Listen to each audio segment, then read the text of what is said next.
Гүлзат экономика жана бухгалтердик эсеп адистигинин 2-курсунун аракечил студенти.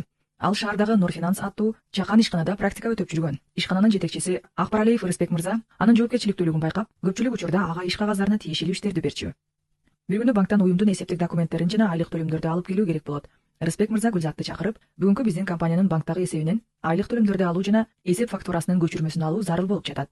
Бирок мен түштөн кийин министрликке жолугушууга барам. Менин ордума сен барып кел.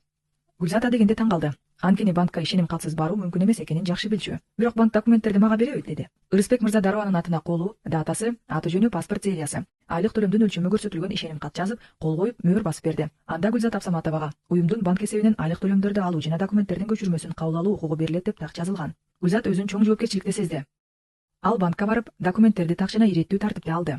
Эртеси жетекчисине барып, отчет катары көрсөттү. Рыспек мырза ыраазы болуп, сен бүгүн чыныгы бухгалтер сыяктуу иштедиң, менин ишеничимди актадың деди. Ошондон кийин Гүлзат практикадагы эң ишенимдүү студент катары белгилүү болуп калды. Арсен экономика жана бухгалтердик эсеп багытында 2-курсунун үлгүлүү студенти. Ал азыркы учурда Керемет банкында өндүрүштүк практика өтүп жатат. Ар күнү ал эсеп фактураларды жазып, киреше чыгаша ведомостторун толтуруп, реалдуу эсеп иштерине катышууда. Бүгүн ага салык инспекциясынан чалуу келип, саламатсызбы, Жолдошалиев Арсенсизби? Бизге сиз практика өтүп жатканыңызды тастыктаган иш кагазы керек.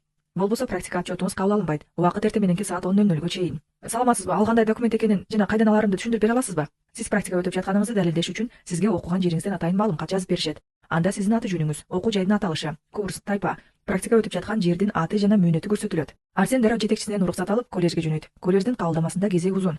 Бирок Арсен түшүндүрүп дирекцияга кирет. Арсен отурган катчыга кайрылат. Саламатсызбы? Мага студент экенимди жана практикага жөнөгөнүмдү тастыктоочу документ керек болуп жатат.